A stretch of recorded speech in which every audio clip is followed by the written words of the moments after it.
Hello everyone. We're back again today. Got another Pottery Demon video for you guys.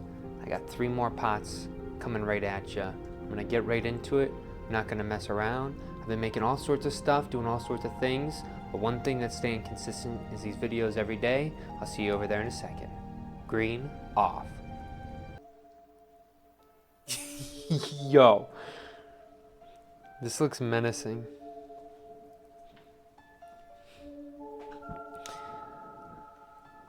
Oh, Orion James, hope you're doing well. I be cooking and you be throwing. We're both cooking. My sis is asking why you throw pots. Somebody said just pick something and just keep attacking it, right? And so why do I throw pots is because it's the thing that makes me feel like I understand the world, right? Like when I'm on the wheel doing this stuff, I feel like even for just a moment, I feel like I'm solving some greater life question when I'm on the wheel, right?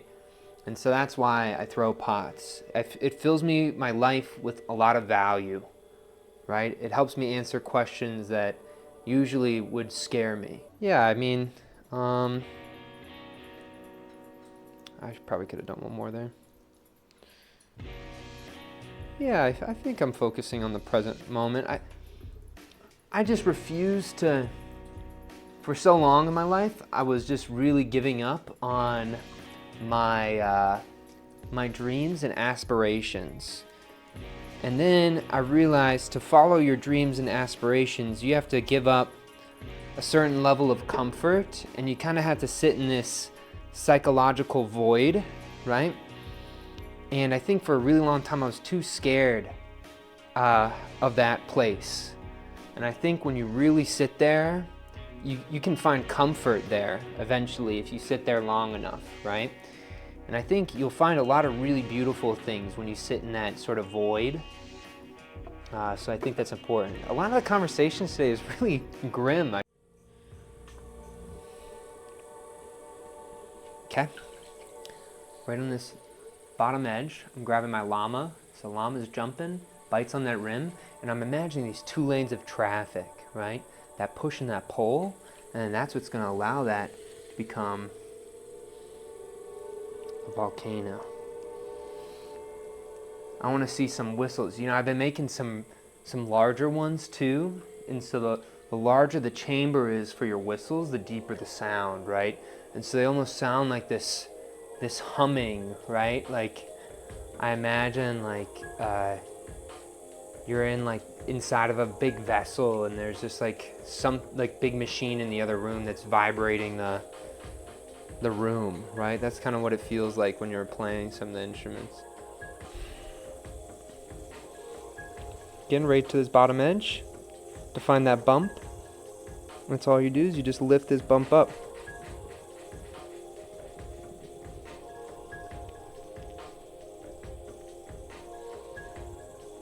Sweet.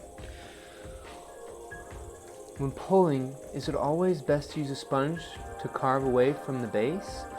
I just like the sponge because I think I'm using some stiffer clay, right?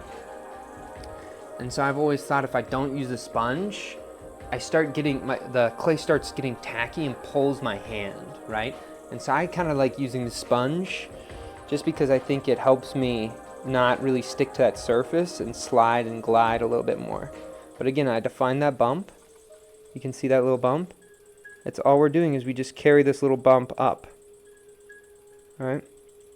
And even if it feels like it's getting a little bit wonky, you know, don't freak out.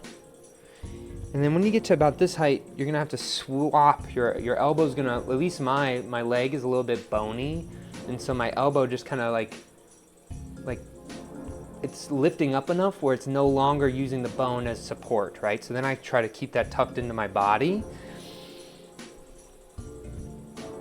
And I just continue right where I'm at this bump. Oh, kind of messed it up a little bit. You can see a slight undulation there, but that's okay. I'm gonna slow down. I'm still maintaining that bump the whole entire way. Getting a little bit too thin on that top ridge there. But still, we're gonna finish the pole. Okay, here we go. 1, 2, 4, 5, 6. 1, 2, 4, 5, 6. 1, 2, 3, 4, 5, 6.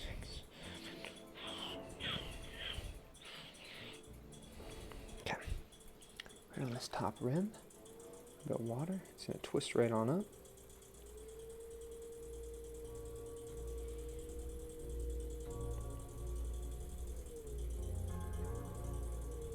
We can go pretty wide on this.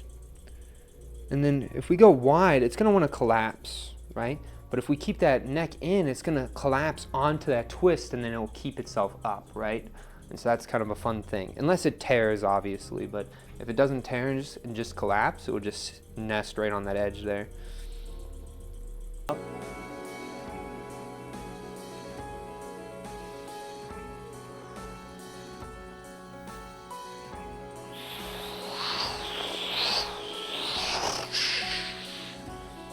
Right, really start to feel the motion, the movement, and the weight of the clay.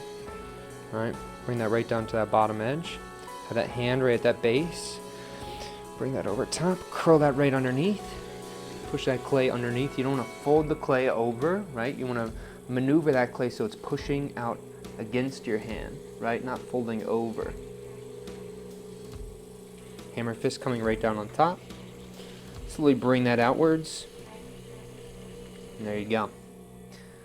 I don't think so. 80-year-olds rock. Yeah, you know, I really... Alright, so I'll say, I like hearing the stories of the old people, but I like making with the younger folks, right?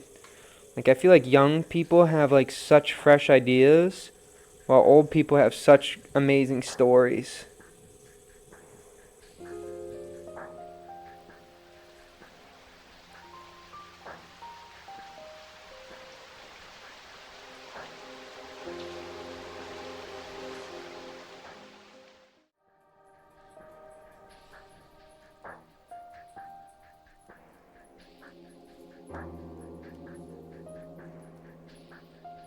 You can see that one has like a longer tendril there. I probably could have squeezed another one in.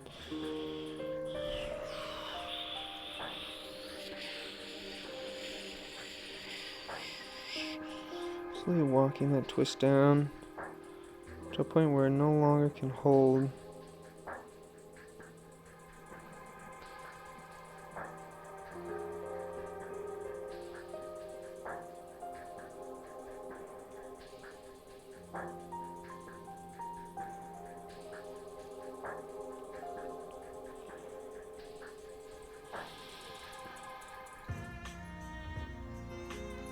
Set you. Again, curl this up, but don't really force it too much, right? Allow it to naturally grow where it wants.